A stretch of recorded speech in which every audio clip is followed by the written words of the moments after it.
Kakamega Senator Boni Khalwale issued a public statement drawing national attention to the increasing number of women imprisoned abroad over trafficking offense. The statement highlighted concerns about the recruitment of Kenyan young women into the international narcotics network and their subsequent exposure to foreign legal system.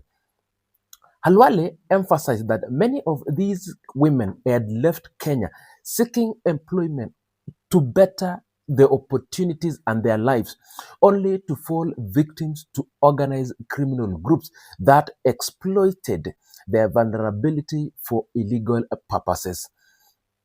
According to the information shared by the senator, young women found themselves acting as carriers, commonly referred as trucks or drugs mules for international traffickers. These women often face severe legal consequences in foreign countries once apprehended.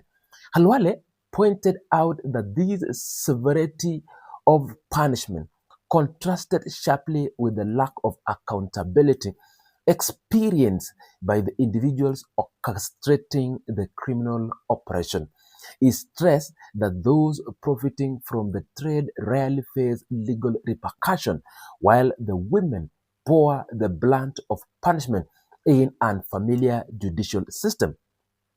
The senator outlined that the involvement of the women in trafficking scheme frequently began with the promises of lucrative employment or financial gain. Once abroad, many discover that they were under the control of substance operation managed by large network groups that handle the logistics of transport and distribution. Halwale emphasized that these young women were the most exposed to legal risk, while the organizers who coordinate the scheme remain largely invisible to the law enforcement authorities. Khalwale also highlighted the impact on families in Kenya, noting that the incarnation of daughters cause significant emotion and financial strains. Families often struggle to understand the legal process in foreign jurisdiction and to maintain communication with loved ones serving lengthier sentences. The senator underscored that this suffering was frequently overlooked in public discourse despite the growing number of arrests being reported internationally. In his statement, Khalwale raised concerns about the imbalance in the enforcement of justice within the global narcotic system. He argued that the masterminds behind drug networks were rarely held accountable, while the carriers, often young women, face the harshest consequences. The senator called for legal system to extend scrutiny to all individuals involved in trafficking operation, including those who finance the coordinated and benefited from the trade. Halwale further noted that the cases of Kenyans detained abroad continue to surface regularly. He described how traffickers systematically recruit young women, leveraging promises on economic stability and employment.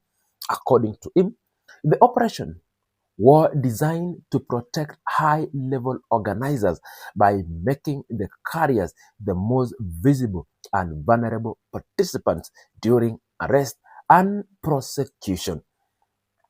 He further explained the tactics employed by international trafficking network, stating that young women often specifically targeted due to their economic vulnerability, offer of transport and financial gain often mask the criminal nature of the activity they were being recruited for.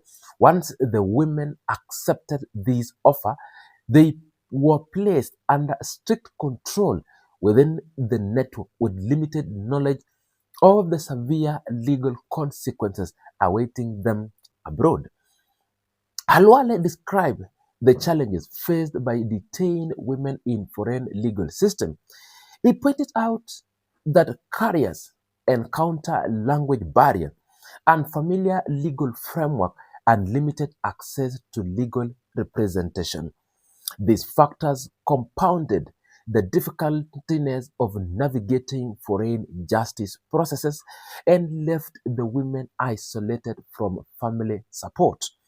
He highlighted that the traffickers orchestrating the operation rarely provide assistance to those who were arrested, leaving them to face prolonged legal battle independently.